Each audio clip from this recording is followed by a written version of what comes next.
호주정보관광청에서 한 일본인들과 실갱이를 벌이고 있는 한 호주 여성이 보입니다. 그녀는 한국을 언급하며 일본인들의 기를 팍 죽이는 듯한 행동을 하고 있는데요. 과연 무슨 일이 있던 걸까요? 안녕하세요. 저는 호주정보관광청에서 일하고 있는 35살 사라 존스입니다. 사실 관광청에서 일하는 게 제 꿈은 아니었어요. 원래는 세계를 자유롭게 오고 가며 여행을 하는 여행가가 되고 싶었지만 현실적인 어려움으로 인해 여행사에서 일을 하게 됐죠. 뭐 어쩌겠어요. 하고 싶은 일만 하면서 살 수는 없잖아요. 딱히 하고 싶었던 일은 아니었지만 여행사에서 일했던 시간들은 좋은 기억으로 남아 있습니다. 여행사에서 일을 하지 않았다면 절대 보지 않았을 나라의 사람들도 많이 만났고 좋은 추억들도 쌓았거든요. 하지만 누구나 그렇듯 제가 일을 했던 여행사에도 진상이 있었어요. 그리고 그 진상들의 실체는 일을 시작한 지 얼마 되지 않아서 알게 됐죠. 출근 3일째가 되던 날, 한보리의 사람들이 여행사 쪽으로 오더라고요. 그러자 제 옆에 있던 선배 한 명이 숨을 크게 내쉬면서 말했습니다. 또 왔네, 또 왔어. 항상 웃는 얼굴로 손님들을 맞이하던 선배가 왜 이렇게까지 불편한 감정을 감추지 않는지 궁금하더라고요. 그리고 조금 무섭기도 했어요. 원래 맨날 웃던 사람이 갑자기 정색하면 무섭잖아요. 손님이 여행사 문을 열고 들어온 순간 선배는 여느 때와 같이 영업용 미소를 띠며 친절하게 인사했습니다. 안녕하세요. 무엇을 도와드릴까요? 편의를 위해 한국어로 번역을 했을 뿐 앞으로의 모든 이야기는 영어로 진행됐습니다. 선배의 인사를 들은 손님들은 자신들 나라의 언어로 뭐라 이야기를 했어요. 당시 저는 영어, 스페인어만 알았지 다른 나라의 언어에 대해서는 잘 알지 못했습니다. 그래서 그게 한국어인 줄 알았어요. 그래서 순간 선배가 한국 손님들은 다 괜찮다고 했는데 왜 이렇게 불편한 표정을 짓고 있는 거지? 라고 생각했죠. 제가 왜 손님들의 언어를 당연히 한국어라고 생각했냐면 저희 여행사에서 제공하는 아시아계 언어는 한국어밖에 없거든요. 다른 여행사라면 모르지만 저희 여행사는 아시아에서 오는 손님은 오로지 한국인들만 받겠다면서 과감하게 영어, 스페인어, 한국어로만 서비스를 진행했습니다. 그리고 이건 여행사 문 앞에 대문짝만 하게 적혀 있어요. 눈이 보이는 사람이라면 못 보고 지나칠 수가 없죠. 그리고 혹시 영어를 못 읽을까봐 한국어, 스페인 국기에 동그라미를 그린 아이콘도 함께 붙여놨습니다. 이렇게 철저하게 우리는 한국인만 받습니다를 공지해 놨으니 그 손님들이 한국인일 거라고 생각하는 게 무리는 아니죠. 그런데 조금 이상했어요. 한국인 손님이라면 옆에 있던 한국인 가능자 직원이 나서야 했는데 그 직원도 고개를 전래전래 흔들면서 모니터에 집중했거든요. 그 자리에 있던 직원들 모두가 정말 이 악물고 손님들 쪽은 보지 않고 있었어요. 걸리면 큰일 난다. 걸리면 큰일 난다. 모르는 척하자 라는 생각이 제 귀에 들리는 것만 같았죠.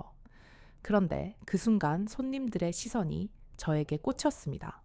그러면서 제 앞 테이블을 꽝꽝 치면서 뭐라고 하는 거예요. 선배와 말이 통하지 않는 것 같으니까 저에게 얘기를 한 건데 저는 영어로 죄송하지만 무슨 말씀을 하시는 건지 이해할 수가 없습니다. 라고 대답했어요. 차라리 번역기라도 쓰면 좋을 텐데 좋은 핸드폰 두고 끝까지 자기 나라 언어만 얘기하더라고요. 그 손님들은 한국어, 스페인어, 영어밖에 안 된다고 대문짝만 하게 써붙여 놓은 가게에 굳이 들어와서는 자기들 언어가 통하지 않는다고 가슴을 꽝꽝 치며 돌아갔습니다. 선배는 한숨을 푹 쉬면서 의자에 푹 주저앉았어요. 저는 선배에게 대체 어느 나라 사람이에요? 라고 물었죠. 그런데 선배에게서 나온 대답을 듣고는 정말 깜짝 놀랐어요. 일본인이야. 일본인이라니 제가 놀란 데는 다 이유가 있었어요. 저는 원래 여행가가 꿈이었잖아요. 제가 아시아 여행을 가게 된다면 가장 먼저 가고 싶었던 나라가 일본이었습니다. 일본 특유의 차분하고 아기자기한 모습이 제 상상력과 호기심을 자극했거든요. 제가 사는 시드니는 자연과 붙어 있기는 하지만 도시적인 분위기가 큽니다. 그리고 크고 길쭉길쭉한 건물들도 많고 사람들도 크다 보니 건물의 층고 또한 높아요. 그래서 일본에 꼭 가보고 싶었죠. 그리고 일본 영화를 보면 꼭 등장하는 장면들 있잖아요. 자전거를 탄 사람들이 벚꽃이 휘날리는 도로를 달리면서 봄바람을 만끽하는 그런 장면이요. 저도 그런 여유와 동화 같은 장면들을 꼭 경험해보고 싶었습니다. 그런데 실제로 본 일본인들은 제 상상과 전혀 달랐어요. 친절하게 말을 건네고 웃으면서 대화하는 미디어 속 사람들은 어디 가고 눈을 뒤집어 깐 채에 제 앞에 테이블을 공격적으로 쿵쿵 치는 사람들만 있더라고요. 그리고 제가 들은 게 일본어였을 거라고는 상상도 못했습니다. 제가 지금까지 영화나 드라마를 통해 들은 일본어는 나긋나긋하기만 했었거든요. 더욱 놀라운 건 이런 일이 한두 번이 아니라는 듯한 선배와 다른 직원들의 태도였습니다.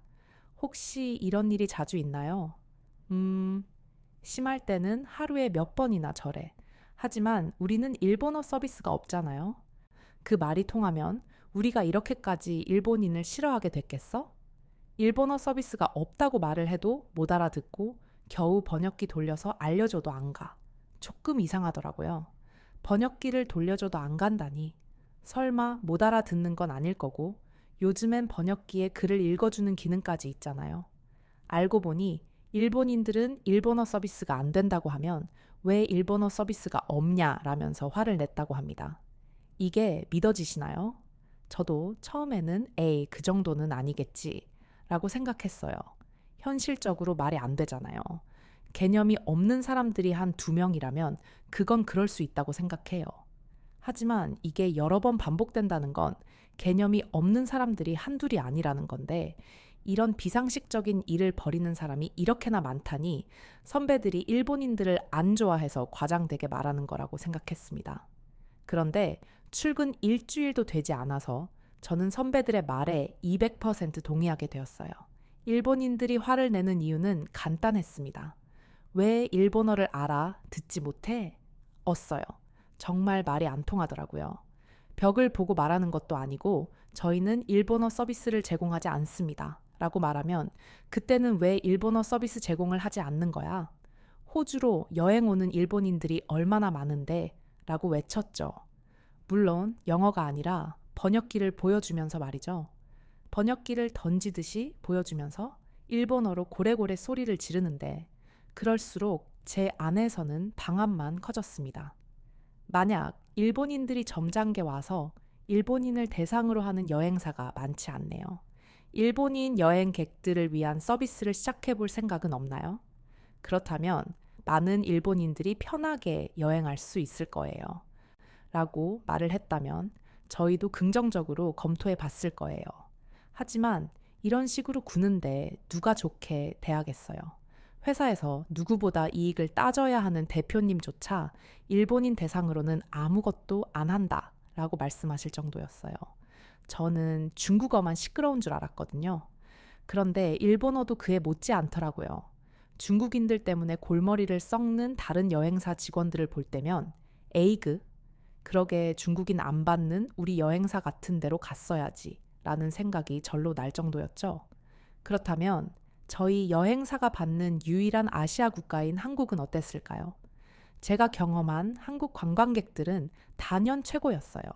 매너도 좋았고 한국어 가능한 직원이 없으면 영어로 능숙하게 대화했죠. 영어를 잘 못하는 분들도 더듬더듬 영어를 써보려고 노력하셨고 연세가 있는 분들은 영어 회화책을 들고 문장을 찾아가며 자신들의 생각을 전달하려고 하셨습니다.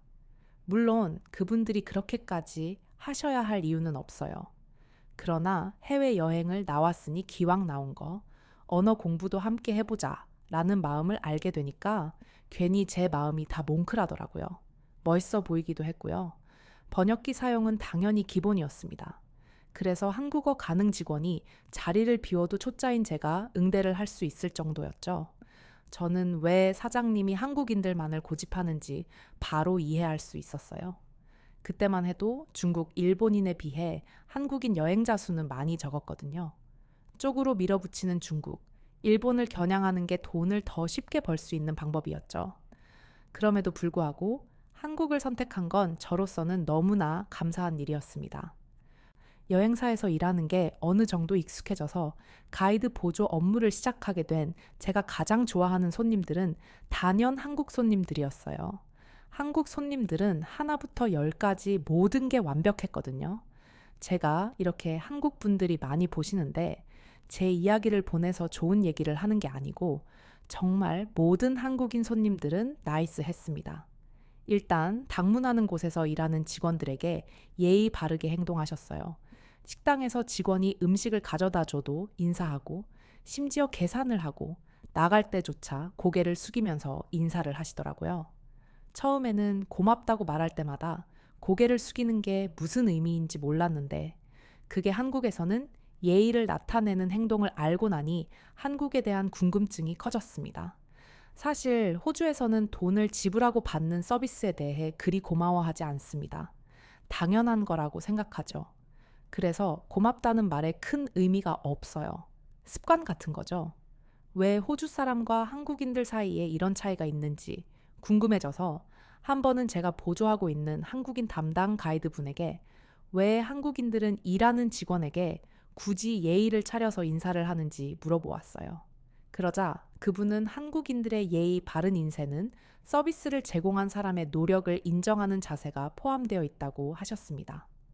뿐만 아니라 이렇게 인사하는 행위 자체를 상대에 대한 존중과 배려로 생각한다고 하셨죠. 그리고 한국인들은 아주 어렸을 때부터 이와 같은 교육을 받는다고 합니다. 가이드분은 한국에서 대학을 나온 분이셨는데요. 그분은 한국에 가서 가장 놀랐던 게 이것이라고 말씀하셨어요. 한국 아이들이 유치원에 가서 가장 먼저 배우는 게 뭔지 알아요? 바로 인사해요. 심지어 어른에게 인사하는 방법, 친구들에게 인사하는 방법, 언니나 오빠에게 인사하는 방법을 전부 따로 배우죠. 너무 놀랐어요. 인사의 방법이 있다니, 그리고 상대가 누구냐에 따라 인사를 다르게 한다니, 그리고 아이의 부모님들도 어른을 만날 때마다 아이들에게 인사하는 것을 교육한다고 했습니다. 어린이집, 유치원 차를 타고 내릴 때마다 부모님과 선생님께 배에 손을 얹고 인사한다고 했죠. 저는 이런 한국식 교육이 성인이 될 때까지 영향을 끼친다고 생각했어요. 인사는 곧 배려이고 인사를 어렸을 때부터 배웠으니 한국인들 몸에는 배려가 배어 있을 수밖에 없는 거죠. 저는 이런 차이점이 한국인과 다른 나라의 사람들의 수준 차이를 만든다고 생각했습니다.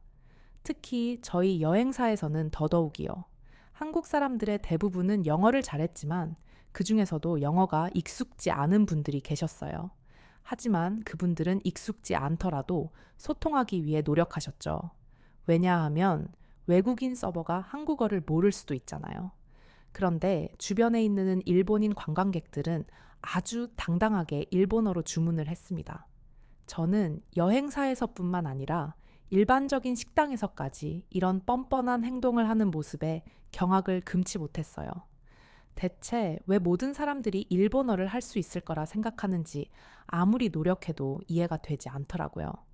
일본에 완전히 질려버린 저는 여행하고 싶은 나라 버킷리스트에서 일본을 완전히 지워버렸습니다.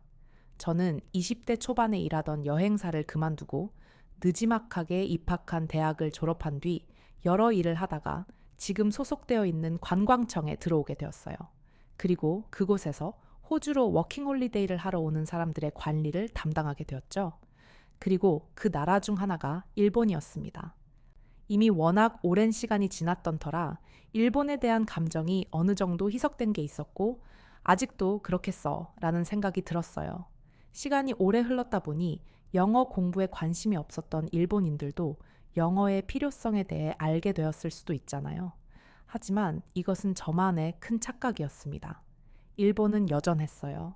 예전에는 일본의 고택들이 전통을 드러내고 전통을 지키려 유지하는 일본이 멋있어 보였는데 일본에 직접 와서 보니까 고집으로 밖에 보이지 않더라고요. 영어에 여전히 사태가 심각했습니다. 그래도 젊은 친구들은 좀 나을 줄 알았는데 전혀 아니었어요. 제가 여기까지 말하면 이렇게 생각하시는 분들도 계실 것 같은데요. 왜 일본에 가서 영어를 찾아?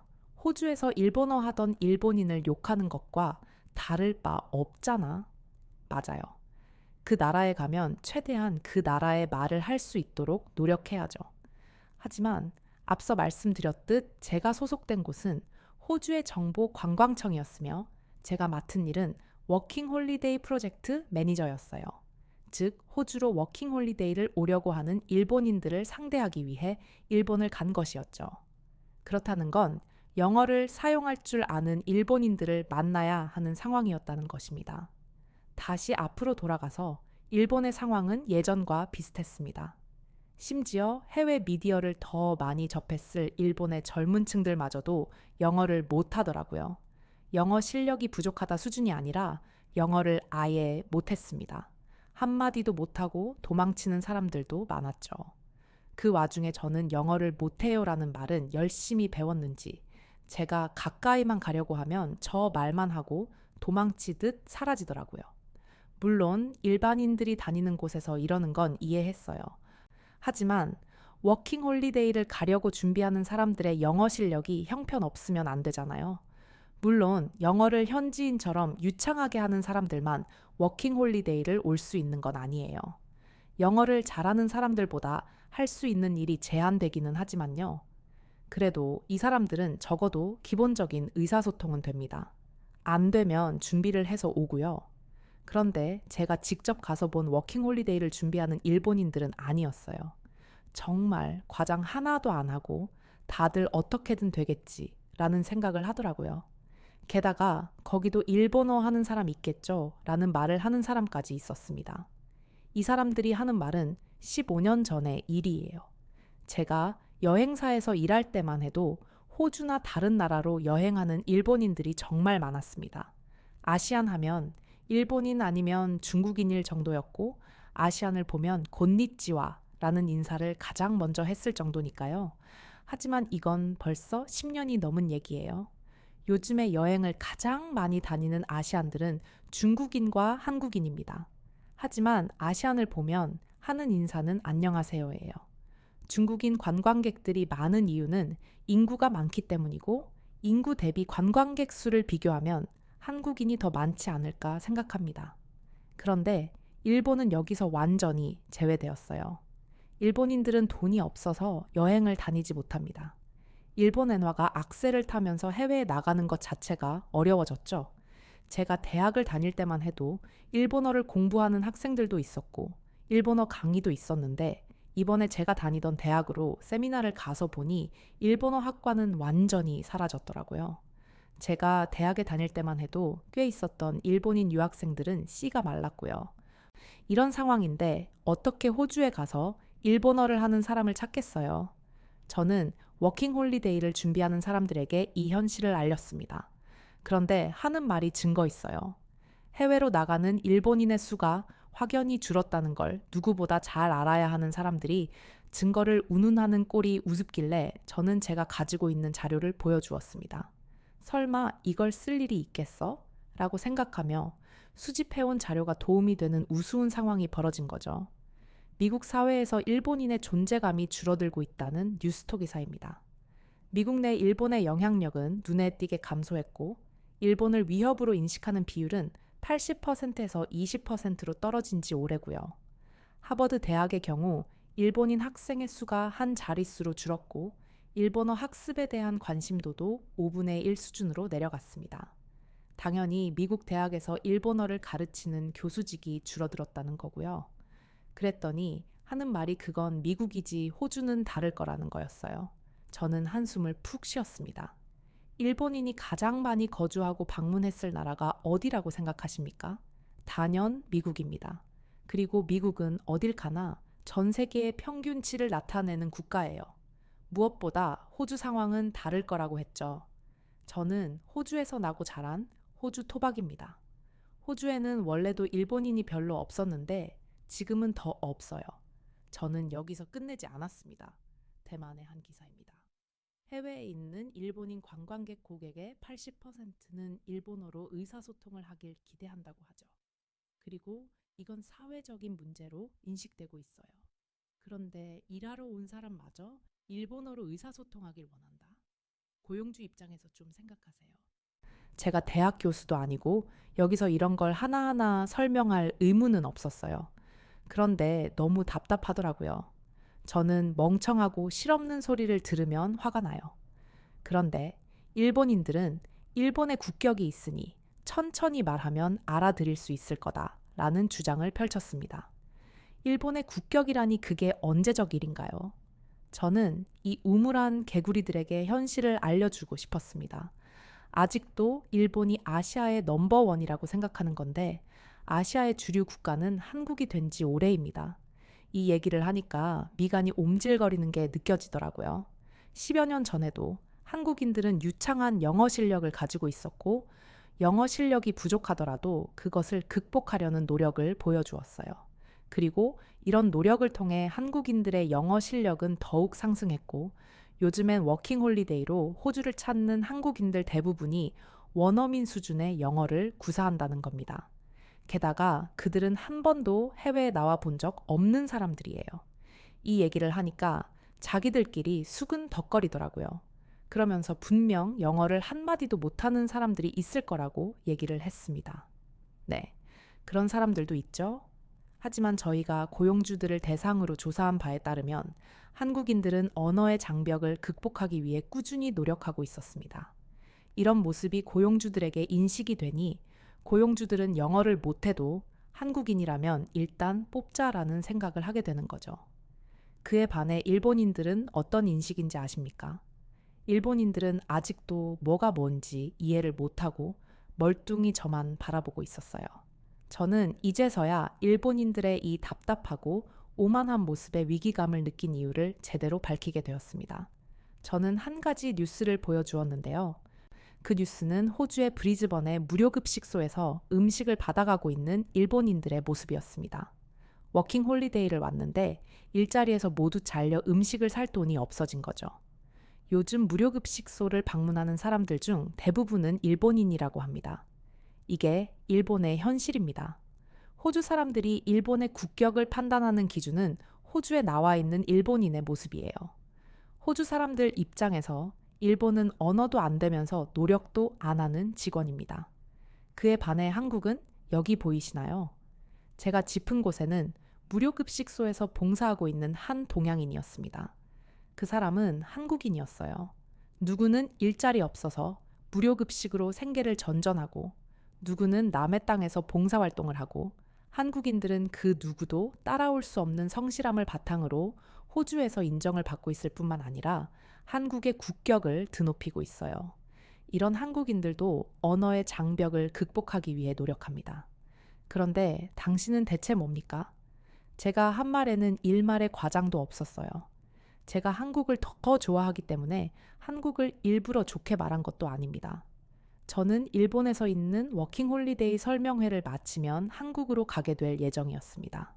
그래서 일본과 한국에서 온 사람들의 실상을 조사했었는데 그 결과 알게 된 것들이에요. 제 말에 거짓은 하나도 없었지만 제 앞에 있는 일본인들의 눈빛은 마치 저를 거짓말쟁이로 보는 듯 했습니다. 그때 20대 초반에 겪었던 일본인 관광객들이 생각났습니다. 독선적이고 거만했던 그 모습이 말이죠. 저는 더 이상 그곳에 남아있을 필요성을 못 느꼈고 설명회에서 나왔습니다. 그리고 일본인들에 대한 심사를 강화해야겠다고 생각했어요. 호주로 오는 사람들의 수가 워낙 많아졌다 보니 지금도 심사가 까다로운 편인데 더 까다롭게 해야겠다고 결정한 거죠. 앞서 언급했듯이 일본에서 온 사람들은 무료급식소가 없으면 생활이 안 될 정도로 골칫덩어리거든요. 이러다가 불법 체류라도 할까 걱정될 정도입니다. 그러면서 대신 한국에서 오는 사람들에 대한 규제를 완화시킬 수 있는 가능성에 대해 고민하게 되었어요. 그리고 그런 생각을 하며 한국으로 가게 되었죠. 제가 간 곳은 한국 대학생들을 대상으로 하는 곳이었는데요. 대학을 휴학한 학생들이 워킹 홀리데이를 가고 싶다며 설명회를 들으러 온 것이었어요. 저는 그곳에서 왜 굳이 호주에서 일을 하고 싶은지 이유를 듣게 되었습니다. 그리고 학생들의 대답은 제게 깊은 영감을 주었어요. 저는 미국으로 유학을 가고 싶은데 미국 유학 비용을 마련해 줄 만큼 집안 사정이 좋지 않아요. 누군가는 미국 학비가 너무 비싸니 그냥 포기하라고 하지만 저는 포기하고 싶지 않습니다. 그래서 한국에서 기계차 자격증을 땄고 그 자격증을 가지고 호주에서 일하고 싶어요. 실제로 호주에서 이런 기술을 가지고 있다면 남들보다 훨씬 많은 돈을 벌 수 있습니다. 그 학생은 2년 동안 일을 하면 얼마를 벌 거고 그 중에서 생활비를 얼마나 써야 할지도 계산해 두었더라고요. 또 다른 학생은 이렇게 얘기했습니다. 새로운 경험을 하고 싶은데 저를 성장시킬 수 있을 만한 경험을 하고 싶어요. 외국에 나가서 혼자 살며 일을 하는 게 쉬운 일이 아닌 것을 알매도 불구하고 워킹 홀리데이를 가고 싶은 이유는 그 과정에서 제가 성장할 수 있을 거라고 생각하기 때문입니다. 정말 어린 학생이 어떻게 이런 생각을 하는지 제 어린 시절과 비교되면서 너무 부끄럽더라고요. 그러면서 이 학생들이 공통적으로 이야기하는 것은 이거였어요. 한국인이라는 이름표를 달고 해외에 나갔을 때 한국의 국격을 훼손하지 않도록 열심히 일하겠다는 것이었죠. 앞서 만났던 일본 사람들과는 차원이 다른 생각이었어요. 일본인들은 현재 일본의 경제 상황이 좋지 않으니 임금이 2배 이상이나 되는 호주로 가서 돈이나 벌 거라는 생각이었습니다. 돈이 목적이 되는 것 좋죠? 하지만 그들은 임금 2배에 꽂혀 있을 뿐 어떻게 해야 하는가에는 관심이 없었어요. 반면에 한국의 21살짜리 학생은 어떻게 해야 하는지 그 방법도 한 구체적으로 알아보고 공부했죠. 두 사람 중 누구에게 기회를 줄 것이냐고 묻는다면 당연히 한국 학생 아니겠어요. 게다가 한국 학생들은 조국의 국격에 대한 책임감을 가지고 있었습니다. 한국이라는 나라와 같은 한국인이 욕을 먹지 않도록 행동을 바르게 해야 한다는 게 이 학생들의 기본적인 생각이었죠. 저는 이 학생들에게 한국인들이 어떤 존재인지는 호주의 모든 사람들이 알고 있으니 걱정하지 말아라고 말해주고 싶었어요. 하지만 학생들이 스스로 성장할 수 있는 기회를 주고 싶었기 때문에 입을 꼭 다물 수밖에 없었습니다. 하지만 여러분들께는 말씀드리고 싶어요. 한국인들이 일 잘한다는 건 모두가 알고 있는 사실입니다. 일단 성실함에 있어서는 따라올 사람들이 없어요. 호주의 고용자들이 입을 모아 불만을 토로하는 건 바로 성실성입니다. 시간 약속을 안 지키는 사람들이 대부분이고 이건 호주 사람마저 마찬가지예요. 하지만 한국인들은 일을 시작하기 10분 전에 와서 일할 준비를 하고 대기를 하고 있습니다. 이뿐만이 아니에요. 일머리가 좋아서 두 사람이 할 일을 한 사람이 척척하죠. 게다가 요령을 부리지 않고 자신이 해야 할 일이라면 꼭 해내고야 마는 근성마저도 있습니다. 그리고 요즘에는 하나 더 추가된 게 있어요. 한국의 문화 콘텐츠가 급부상하면서 한국에 대한 사람들의 인식 자체가 달라졌습니다. 잘생기고 예쁜 사람들만 사는 나라, 발전되고 세련된 나라 등 한국에서 왔다는 말만 하면 모두가 동경의 시선으로 바라보죠. 외국에서 일을 하러 왔다는 말을 하면 무시하거나 깔보는 경우가 있는데 한국은 전혀 아니에요. 와, 너 한국에서 왔어? 한국에 대해 물어봐도 돼? 라며 눈을 반짝이는 모습을 저도 여러 번 봤습니다. 일단 저만 해도 한국인이라고 하면 우선 긍정적인 생각부터 하니까요. 이렇기 때문에 한국 학생들에게 너무 걱정 말라고 이야기하고 싶었던 것입니다. 한국인이라는 사실만으로도 인정받을 것을 알고 있으니까요. 이렇게 적고 나니 한국인들이 부럽게 느껴지네요. 아직 저는 호주 사람이에요 라고 말한 것으로 한국인만큼의 호의를 이끌어낸 건 없거든요. 국격을 논하기 전에 호주의 국격부터 되돌아 봐야겠다는 반성도 하게 됩니다. 요즘 전 세계가 한국을 긍정적으로 보고 있어요. 적어도 제가 살았던 호주에서는 한국이라는 국가의 인식 자체가 이렇죠.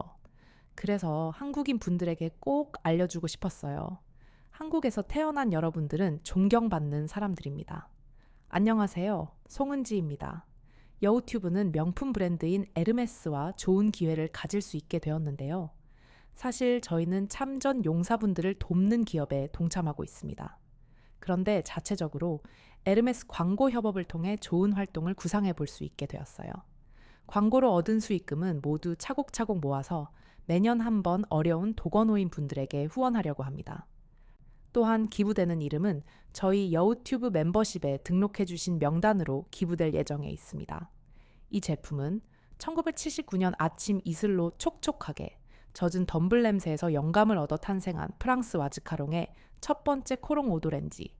베르테로 싱그러움이 한껏 강조된 독특한 스타일을 선보이며 에르메스의 상징적인 향으로 자리 잡은 제품인데요. 많은 중년의 여성분들과 남성분들께서 사용하시는 제품으로 인기가 많습니다. 오도렌지, 베르테 샴푸, 사시민 미가항 오도렌지, 베르테 헤어 컨디셔너, 사시미암 오도렌지, 베르테 퍼퓸솝, 이메 공크의 오도렌지, 베르테 바디 샤워, 젤 40ml 오도렌지, 베르테 바디 로션 40mg까지 이 5가지 명품, 에르메스 제품들이 모두 들어간 헤어바디 세트를 구독자 여러분들을 위해 저렴한 가격으로 드리고 있습니다. 상품의 구매를 잇는 댓글창 고정 댓글로 남겨드리니 참고해주세요. 감사합니다. 네, 오늘 사연 여기까지입니다. 와, 한국이 이렇게 해외에서 좋은 평가를 받고 있었다고 하니까 기분이 매우 좋은데요. 이런 소식을 전해주셔서 고맙습니다. 자, 그럼 오늘 사연 어떻게 들으셨나요? 사연이 좋으셨다면 구독과 좋아요 부탁드리고요. 그럼 지금까지 저는 여우튜브 송은지였습니다. 더 유쾌한 영상으로 찾아뵐게요. 영상 끝까지 시청해주셔서 진심으로 감사합니다. 그리고 구독자분들 모두 사랑합니다.